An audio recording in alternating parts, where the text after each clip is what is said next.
Cindy mau ngawalin, Cindy. Monggo, sudah bisa Apa? dimulai nggih. Mungkin kita mulai. Baik, sebelumnya selamat sore Pak Handi Rosadi. Perkenalkan nama saya Sidi Mandari. Eh, saya mahasiswa UNES, Prodi Pendidikan Bahasa Mandarin. Kebetulan ini dua teman saya dari kelas BK, Indah sama Talita. Kita dari prodi yang berbeda, Pak. Nggih. Jadi tujuan kita mau mencari Bapak eh, untuk memenuhi tugas akhir dari kelas bimbingan konseling. Nggih. Begitu, Pak. Nggih. Terima Jadi kasih. nanti ada sekitar 7 pertanyaan yang akan kami tanyakan ke Bapak yang sekiranya mungkin akan Bapak jawab. Nggih. Nggih, Mbak. Terima kasih kepada Kita mulai, Pak. Iya, bisa. Monggo. Terima kasih kepada Mbak Cindy, Mbak Lita, Mbak Indah. Jadi Enggak, Bapak yang ngomong gitu. sebelum saya mulai berarti ini mapelnya beda semua ya, Mbak Cindy Mandarin, Mbak Lita PK, Ya, Mbak Mes, Pak. bahasa Jawa. Bahasa Jawa. Inggris. Bahasa Jawa. Mbak Indah bahasa Inggris.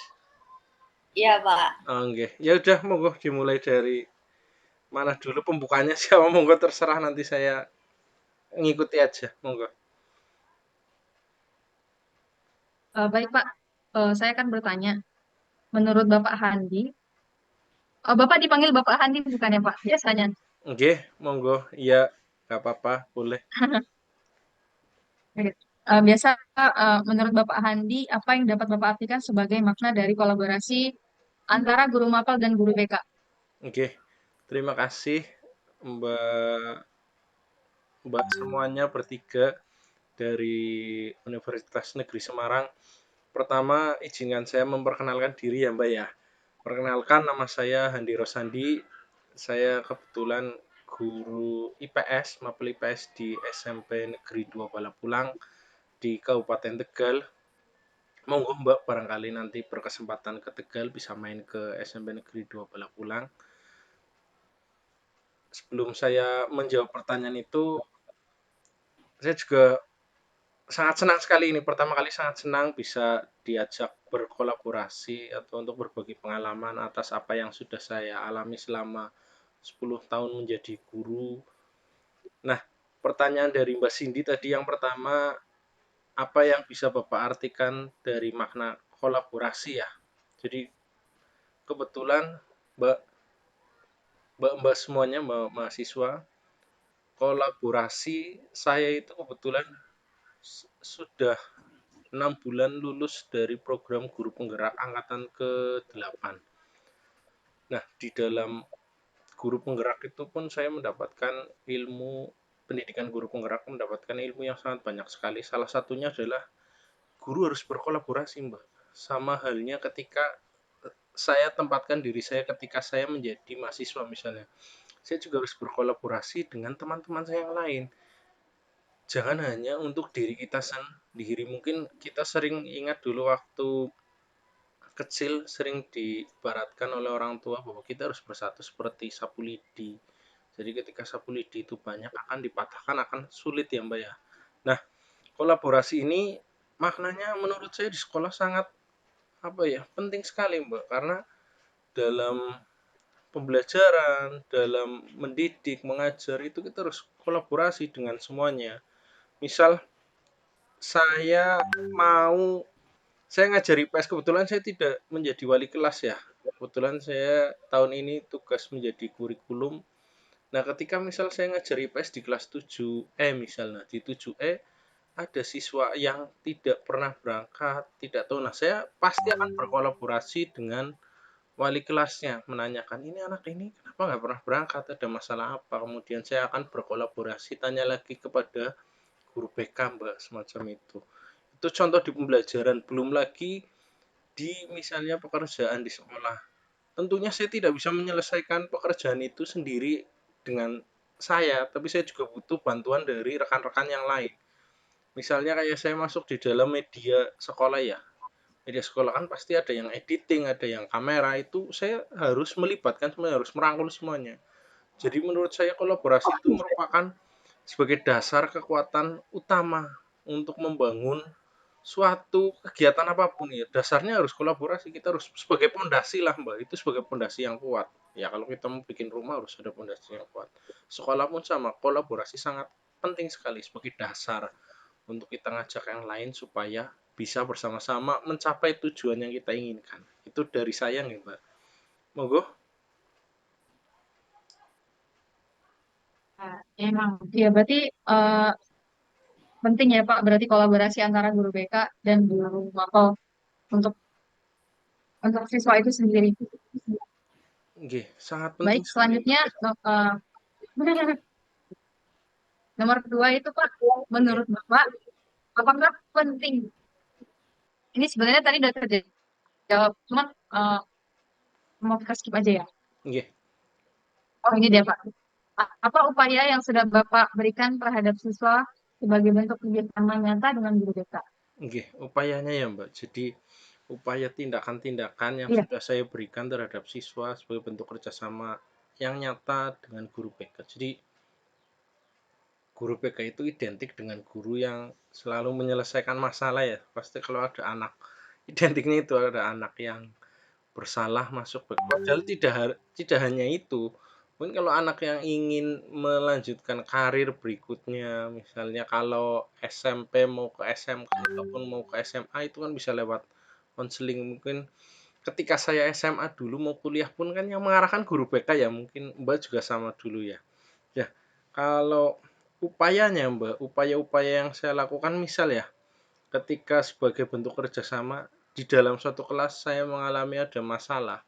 Di kelas itu ada masalah, ada kejadian yang memang tidak semestinya terjadi. Misal dalam pelajaran kok ada anak yang berkelahi ya. Misal saya sedang menerangkan tapi berkelahi, ada anak yang usil, itu kan wajar aja kenakalan anak-anak kecil. Nah, yang saya lakukan adalah kalau di istilahnya pendidikan guru penggerak itu dulu juga saya ada Mbak. Tidak langsung saya serahkan ke guru BK dulu. Jadi karena tugas guru itu kan sebetulnya ada dua Mbak. Mengajar, nah yang tidak kalah penting adalah mendidik. Kita juga harus mendidik, bukan hanya mengajarkan ilmu ini, tapi kita harus mendidik anak-anak itu harus kita didik. Nah, ketika ada anak yang ribut, misalnya ada anak yang ribut, nah di situ saya akan mencoba menyelesaikannya sendiri. Saya menyelesaikan, itu upaya saya yang pertama ya, ketika misalnya ada ribut, saya menyelesaikan. Ketika saya misalnya bisa, berarti tidak perlu saya sampaikan ke guru BK, tidak perlu kasus itu saya bawa. Mungkin cukup ketika di jam istirahat atau ketika saya ada senggang, saya cerita bahwa oh anak ini ada masalah ke wali kelasnya ataupun ke guru BK, tapi sudah saya selesaikan. Tuh, nah saya hanya memberi catatan bahwa anak ini ribut dengan anak ini. Jadi tiap guru juga harus punya, menurut saya harus punya mental emosinya untuk mengelola semuanya, harus di apa ya, dikelola sendiri. Jangan apa Pak guru BK ada yang ribut, guru BK kelas 7 ada yang ribut, guru BK guru BK-nya kasihan Mbak. Jadi kita harus pintar mengelola, itu upaya dari saya salah satunya nggih Mbak. Oh, baik Bapak. berarti Terima kasih atas. bentar ya Indah. Berarti pada intinya eh, Bapak akan berusaha dulu sebagai guru mapel akan berusaha untuk membimbing dan mendidik anak itu dulu. Tapi kalau misalnya di luar dari anak ini kayaknya butuh Nggih, butuh konseling, berarti nggih, diserahkan ke BK. Ya. nggih Mbak. Iya, karena tiap guru pun harus dipunyai apa ya, ilmu-ilmu konseling itu harus punya tiap guru. Tidak semuanya semuanya ke BK, semuanya ke BK enggak. Sama halnya seperti Mbak Cindy, Mbak Indah, Mbak Talita ini sedang belajar BK, jadi sedang diajari vokal-vokal konseling kelak.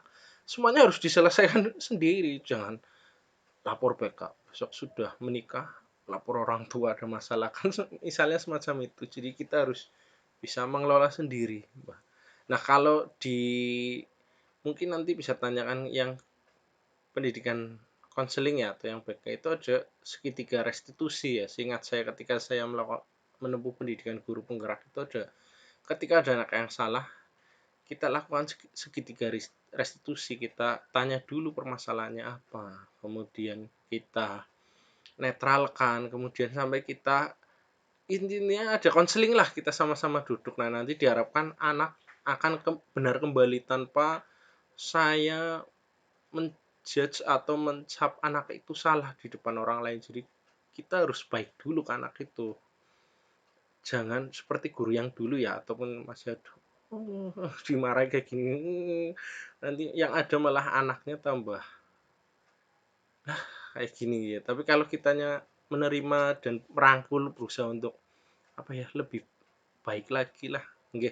Mungkin kalau yang muslim ya, kalau yang muslim itu suri toleh, dan kita nabi kita itu kan mengajarkannya yang baik-baik. Ketika dia mau sholat subuh saja diludahi, dia nggak balas. Tapi ketika yang biasa ngeludahi sakit, dia kembali, itu kan yang membuat orang yang jahat kembali lagi ke malah jadi pengikutnya. Oke, Mbak. Monggo, barangkali ada lagi. Baik Bapak, terima kasih atas pertanyaannya yang sudah dijawab.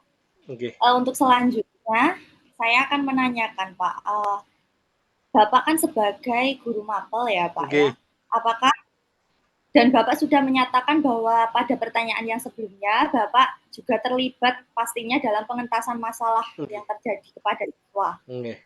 Nah, seperti apa Pak kontribusi dari Bapak yang sudah Bapak lakukan terhadap contoh pengentasan masalah itu Pak?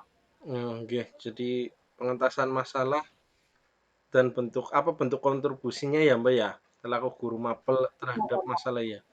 Saya kasih contoh, misal tren yang sekarang ya, anak perempuan pada make up ya, mungkin tidak hanya di mana-mana SMP, tapi sudah make upnya seperti ibu-ibu atau, nah itu kan menjadi masalah kita bersama ya Mbak ya, masalah yang ada di sekolah. Harusnya mereka tampilnya biasa saja, tapi sudah melebihi usianya. Salah satu yang saya lakukan terhadap kasus-kasus yang semacam itu adalah, pertama saya melakukan pendekatan dulu Mbak. Saya tanya ke mereka, kenapa kamu ikut-ikutan? Mungkin ketika saya tegur, mereka pun sudah merasa bersalah dengan menutupi bibirnya yang merah itu, yang nah ternyata bibirnya merah. Nah ternyata ketika saya observasi ya sambil mengajar, saya tanya-tanya, salah satunya karena pertama ingin tiru, apa ya, kalau bahasa Tegalnya itu tiru-tiru ya, ingin meniru yang lain, pertamanya ingin meniru. Jadi mereka itu ingin meniru dulu. Saya coba dari latar belakangnya meniru. Setelah meniru, ternyata mereka menjadi daya tarik bagi lawan jenis mereka, salah satunya. Jadi saya pengen tampil cantik Pak, biar ada yang suka sama saya, salah satunya itu. Kemudian, nah dari permasalahan tersebut, akhirnya saya coba melakukan pendekatan secara nyata bahwa ya bukan semacam itu menarik lawan jenis, atau saya memberi edukasi Mbak, seperti misalnya ada di sekolah saya itu yang pakai softline ya, softline-nya sudah murah, softline-nya tidak sesuai apa. Nah saya terangkan bahwa ketika kita pakai softline yang murah, tidak standar seperti yang diharuskan SNI ataupun apa itu, saya kasih contoh bahwa bisa iritasi, bisa mengalami kebutaan dan yang lain. Itu salah satunya saya memberikan edukasi ke mereka. Itu kemudian seperti apa, menarik lawan jenis dengan make up, saya sampaikan bahwa seusia kamu belum saatnya matang. Saya ibaratkan seperti buah kamu itu buah yang belum matang loh, buah belum matang di karbit yang nggak enak lah, nunggu saja nanti biar matang sampai pohonnya, waktunya nanti ada. Jadi kalau ditanya di sini, kontribusi saya sebagai guru dalam mengentaskan masalah adalah salah satunya lewat saya melakukan pendekatan. Saya tidak pernah ujuk-ujuk, kalau bahasa Tegalnya itu tiba-tiba langsung menjudge seseorang seperti ini, langsung memarahi di depan umum. Biasanya saya tanya dulu, dan saya pun tidak menanya kadang di depan anak orang banyak. Kenapa? Karena itu akan seperti menghakimi loh di dalam kelas. Saya lebih memilih, saya kasih tugas dulu semuanya, terus saya ngobrol dengan anak itu, saya ajak misalnya ke bawah pohon. Kalau di sekolah saya itu kan ada tempat duduk. Nah, saya ngobrol ataupun di perpus, biasanya kan perpus ada tempat duduk yang meja kecil nih, Mbak. Nah, di situ saya ngobrol, biasanya yang memang bisa diajak ngobrol, saya ajak ngobrol. Seperti itu, Mbak. Jadi saya melakukan pendekatan dulu, edukasi ke mereka bahwa yang mereka lakukan adalah salah. Itu upayanya.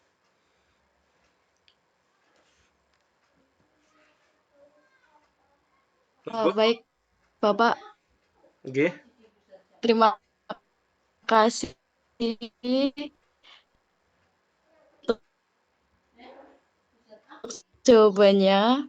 Jadi Guru Mapel, apakah hasil kolaborasi Bapak selaku guru Mapel dengan guru BK di sekolah dapat mempengaruhi perkembangan siswa? Nggih, terima kasih. Dari jawaban Bapak. Nggih, terima kasih ya, Mbak. Jadi, apakah kolaborasi dari guru Mapel dan guru BK itu sangat mempengaruhi perkembangan? Jelas, Mbak. Bahkan tidak hanya kolaborasi guru, yang dibutuhkan adalah adanya kolaborasi juga dari, mungkin bisa ditambahkan lagi ya, kolaborasi guru, orang tua. Guru kan di sekolah ya, guru BK, orang tua, mungkin masyarakat, lingkungan, semuanya itu akan membentuk suatu karakter seseorang. Jadi, kepedulian guru-guru ini semuanya ketika berkolaborasi untuk sama-sama peduli terhadap siswa, tidak hanya saya, tidak hanya guru BK, pasti akan tumbuh yang namanya sikap-sikap atau nilai-nilai baik, perkembangan yang baik. Misal dengan saya berkolaborasi ketika saya menegur anak yang make up, guru BK pun menegur semuanya, kemudian kita saling mengingatkan, tidak menghukum dengan kata-kata yang kasar, ataupun yang sempat viral kemarin menulis hukuman dengan 1000, menurut saya sudah nggak zamannya ya, nulis apa sih manfaatnya kayak gitu. Saya juga setuju dengan yang waktu itu ada dari bupati mana, tapi saya juga nggak setuju yang bupati itu memvideokan memarahi guru-guru di depan umum. Saya pun nggak setuju, karena saya mengibaratkan ketika saya memarahi siswa di depan siswa itu di depan semuanya, mungkin kalau dalam kelas saya wajar, kalau itu kan kalau yang di share sampai video itu kan hampir seluruh dilihat semuanya, misalnya memarahi di lapangan upacara lah, nah itu kan enggak seperti itulah. Nah, jadi kalau hasil kolaborasinya mungkin bisa dilihat di sekolah kami sudah ada namanya kesepakatan kelas, Mbak. Ada kesepakatan kelas. Jadi mereka sepakat bahwa yang masuk harus sebelum jam 7 misal. Terus ada piket. Ya kesepakatan. Terus harus rambutnya rapi misalnya. Ya mungkin ada yang biasanya ada anak yang nyeleneh ya, bikin kesepakatan kelas. Kalau guru terlambat nggak boleh masuk misalkan, ada ya kayak gitu ya, tapi ya apa terlambatnya karena apa dulu lah, bukan semacam itu ya. Jadi ada kesepakatan, bahkan ada di sekolah saya yang kesepakatan kelas ketika siswanya nggak boleh bawa HP, gurunya pun tidak boleh membawa HP. Itu ya, itu salah satunya. Selain kesepakatan kelas, ada lagi yang lebih penting lagi, yaitu keyakinan kelas. Itu lebih tinggi lagi. Keyakinan kelas itu tidak hanya tertulis. Kalau kesepakatan tertulis, tidak boleh telat, tidak boleh tidak boleh apa. Tapi kalau keyakinan misalnya saling menghormati, saling menyayangi, ataupun sopan santun, itu sudah ada, Mbak, hasilnya. Nggih, terima kasih, itu dari saya.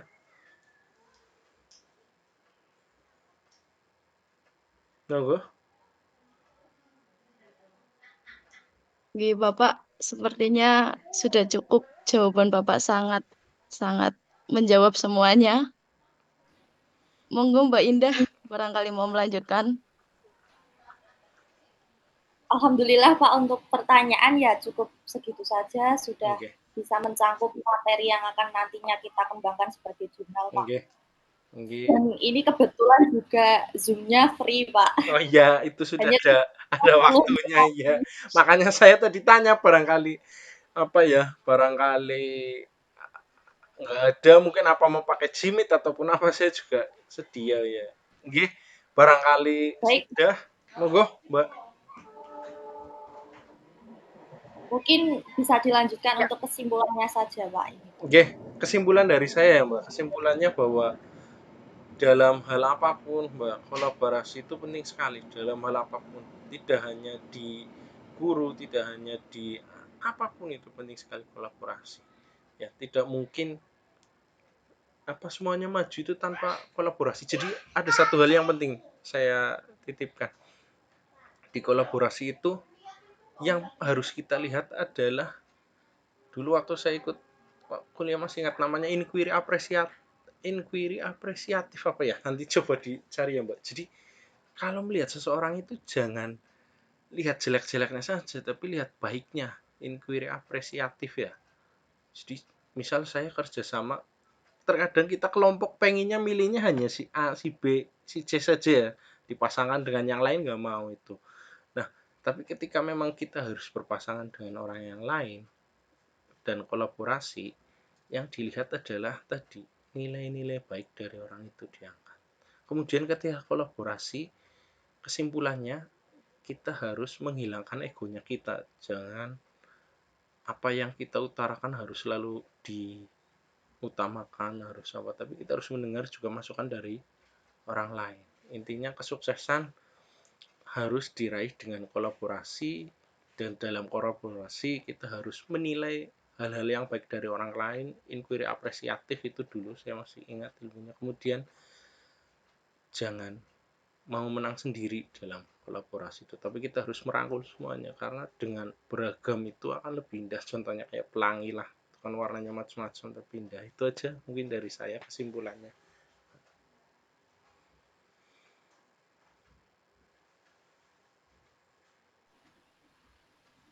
Baik, terima kasih Pak. Terima kasih Pak, sampun menyempatkan waktunya. Oke. Dan sangat terima kasih sekali Pak, sudah membantu kami. Oke. Baik teman-teman, jika ada tambahan, Cindy. Kalau dari saya cukup. Saya juga mau ucapkan terima kasih sama Bapak Handi udah mau jadi narasumber untuk tugas kita kali ini. Semoga dengan adanya apa ya tadi simpulan-simpulan yang tadi juga ada saya garis bawahi dari apa yang Bapak bilang, mungkin itu bisa jadi pelajaran juga buat kedepannya untuk kami. Misalkan kami akan jadi guru, gitu Pak. Oke, ya.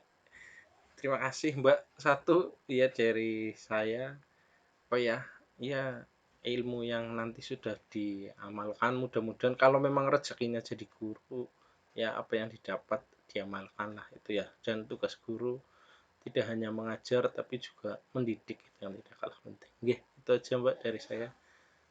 Terima kasih. Saya bisa sudah ini berarti bisa. Nggih Pak, matur nuwun. Nggih. Pareng nggih, sedaya nggih semuanya ya. Saya taklif dulu ya. Nggih, terima kasih. Terima kasih Assalamualaikum. banyak Pak. Nggih. Assalamualaikum warahmatullahi wabarakatuh. Nggih. Nggih, Pak. Selamat sore Pak. Nggih, sore, Mbak. Nuwun Pak. Nggih.